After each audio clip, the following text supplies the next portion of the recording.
You see AJ Mitchell, you see Case and Wallace, you say that's a bunch of nobodies.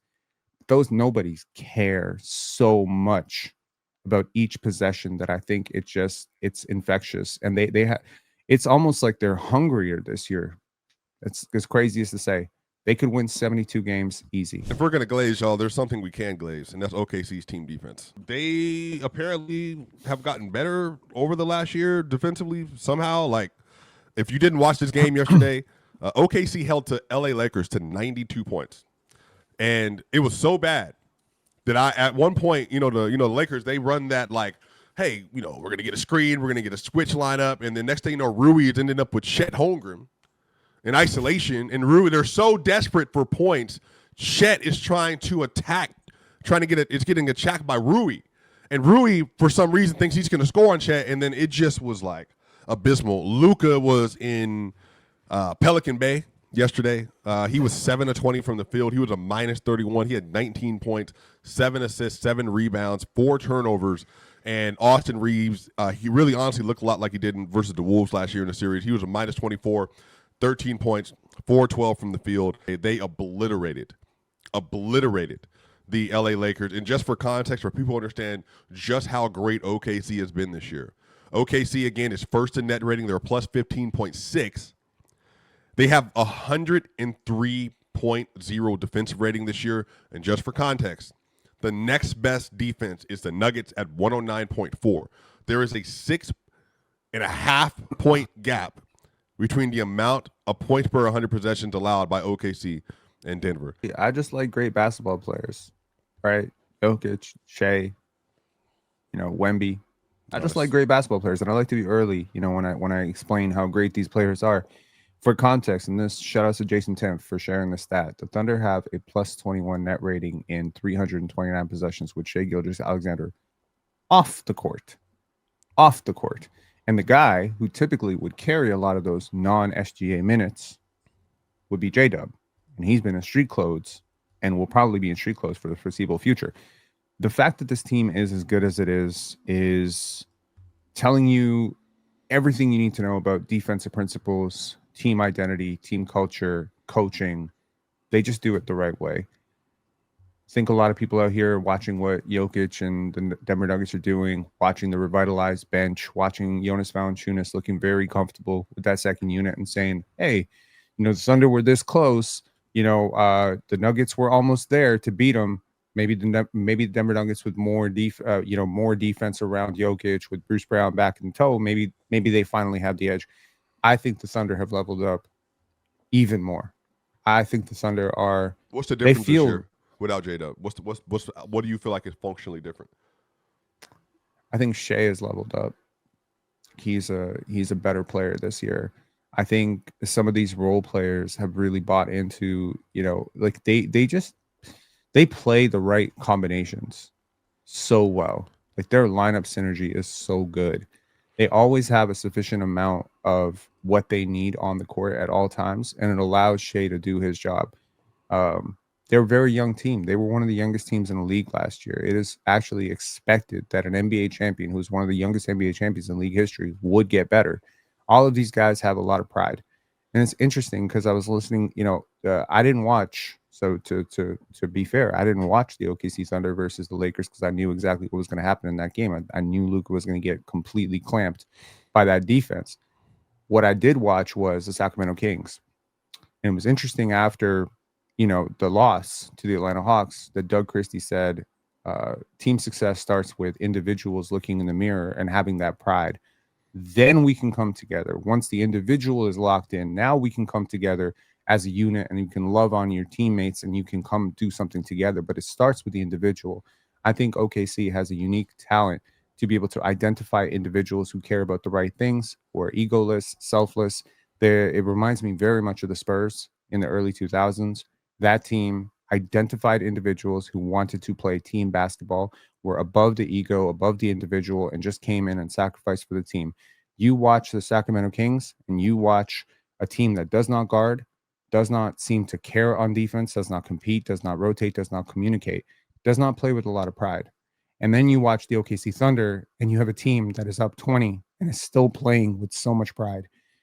It's a tale of two completely opposite teams, two completely opposite personnel. And yeah, if you watch the talent, you say DeMar DeRozan, Zach LaVine, Russell Westbrook. That's a lot of talent. DeMontis Sabonis, a lot of talent. So much talent. You see AJ Mitchell, you see Case and Wallace. You say that's a bunch of nobodies. Those nobodies care so much about each possession that I think it's infectious, and they have. It's almost like they're hungrier this year. It's as crazy as to say they could win 72 games easy. I was really excited for the game. I thought it was going to be far more competitive. I think a lot of us did, but I think if we're talking about guys like Jokic or some of the best guys figuring out offense, I think OKC has figured out defense. And I think to me, I think they're the best defensive team I think I've seen.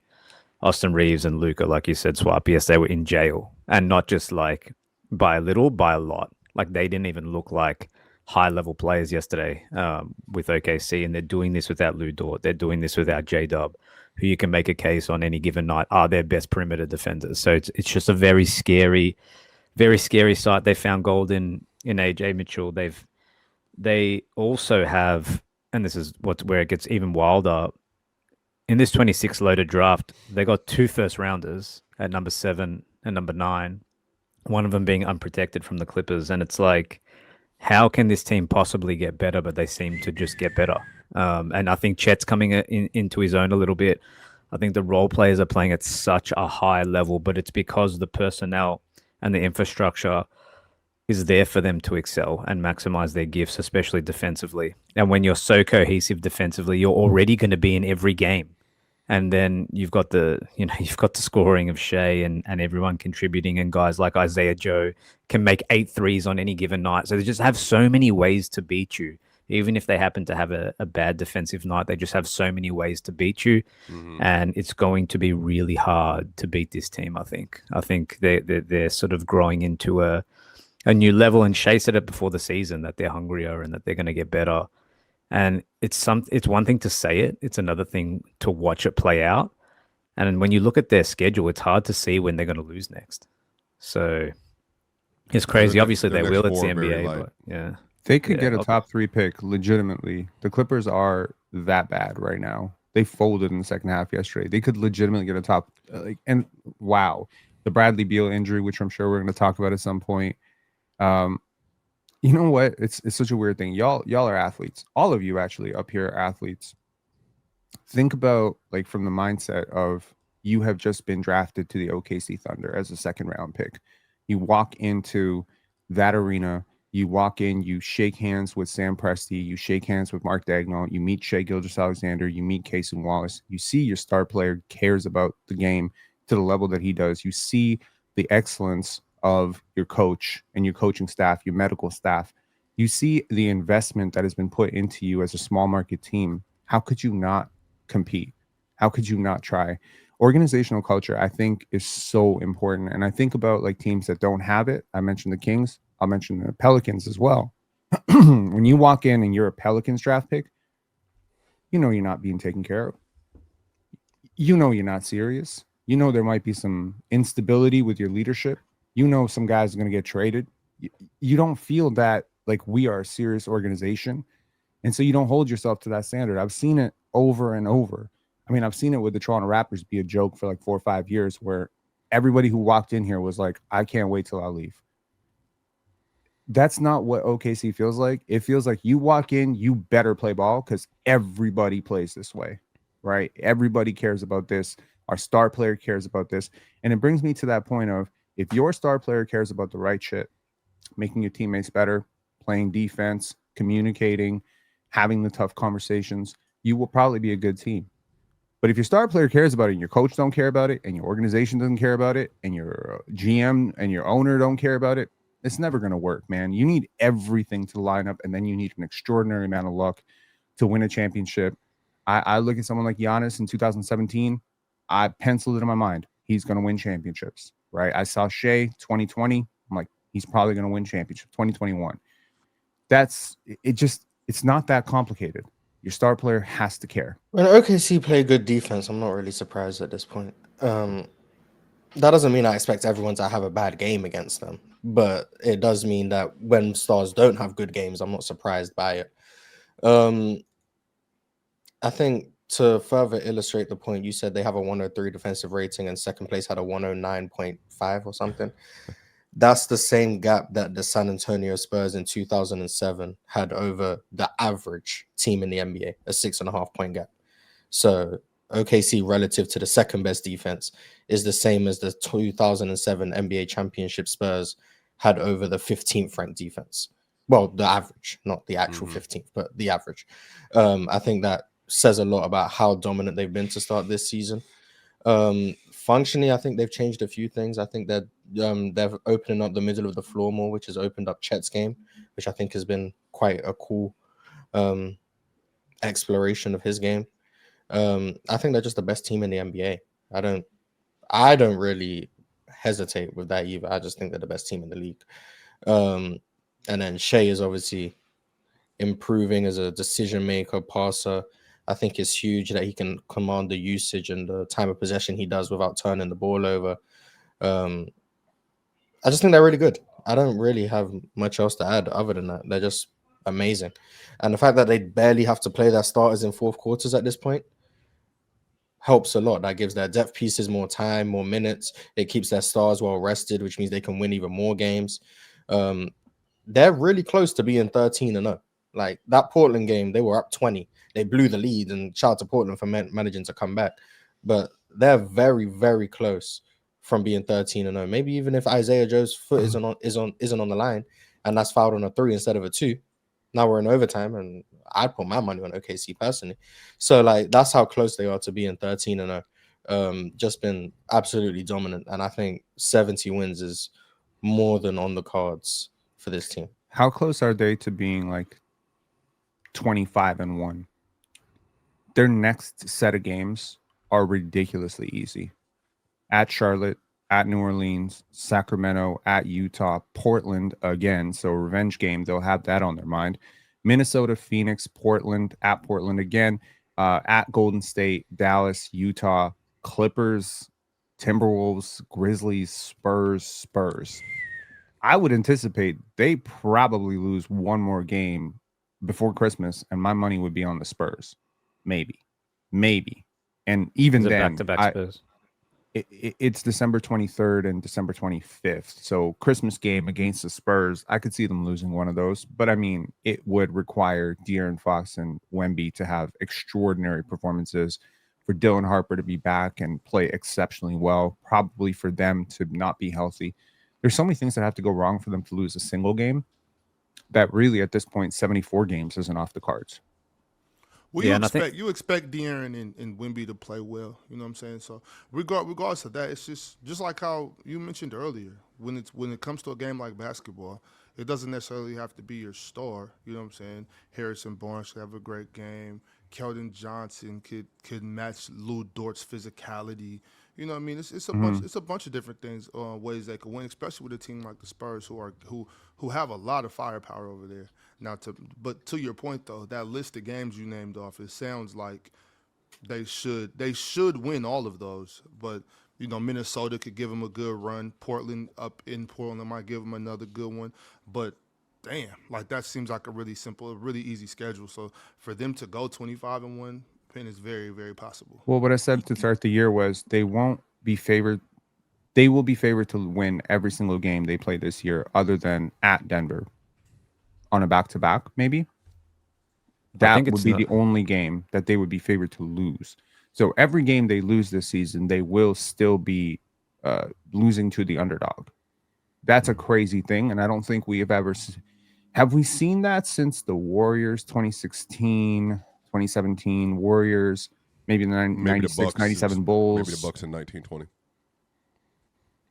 Remember the Bucks? They were favored in every game except for one.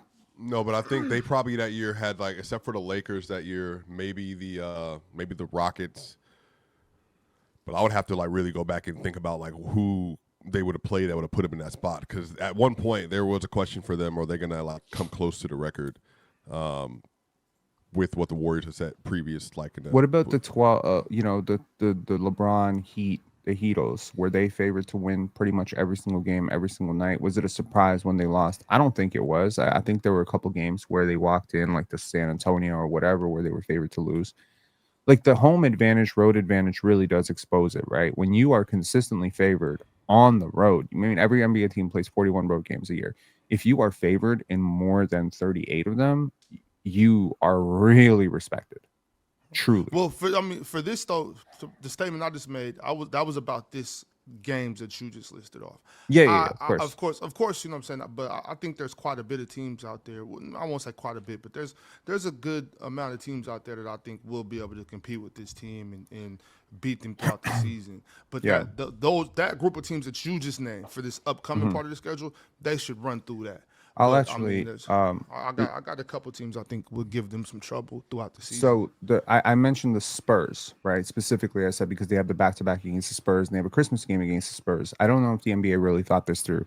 Victor Wembanyama averaged double digits against every single team in the league last year. He actually was playing great. There is one team, however, that he did not average double digits against. So, you know, to put it out there, he averaged 34 against the Sacramento Kings, 40 against the Wizards. You know, he put up 27 versus Denver. He averaged 6 points per game on 20% shooting against the OKC Thunder in his one game that he played. He only took 5 shots in that game. So they still have to make that game though. Like regardless of what Wemby did with them last year, for the Christmas game, it has to be OKC versus them. You got to do the Chet Wemby thing. Like that's sure. That's a good job from the NBA. I think that was a perfect matchup for the NBA. Sure. And I mean, in fairness, as a rookie, he averaged 20, but again, on abysmal shooting. And it's just, I think right now, if I'm thinking about how do I stop Wembanyama from what he's doing, I think the OKC Thunder have the best personnel to do it. It depends. Well, you don't want to make it easy for him, though. You know what I'm saying? But I feel like at this point, like it won't be easy. Say player A, the best thing that will stop them is OKC's defense. I mean, I think you can put anybody right here. Okay, flip the narrative. Is there a player that OKC cannot stop? Is there a player that will give them trouble in your mind? Jokic. Well, I mean, even Red Van Vliet I last mean, year, but, you know, even like obviously you can say Jokic. We've seen what Jokic's differences were in the series last year. He had a game where he was like, "Come on, Jokic, we need a better game." And then the next game, Jokic comes back and goes crazy. And then he has a game where, you know, he's kind of like, all right, Jokic, you could play better than that. Then the next game, he has a crazy game.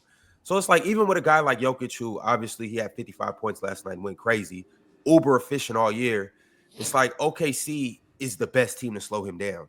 And then Giannis went crazy in the in-season tournament, but we all know, like, if there's one defense that we can throw out to Giannis that you can expect to slow him down, pretty sure everybody's taking OKC without thinking twice. Yeah, and I think Swapper's point as well. I think you can put anyone there, and they're going to be the best. They're going to be the best. They're going to be in the best position to slow them down. But I think we're so early in the season that it's crazy. We're talking about this. We know they're going to be the number 1 seed. I think the conversation already, even though we're so early, is switching to, are they beatable in a playoff series?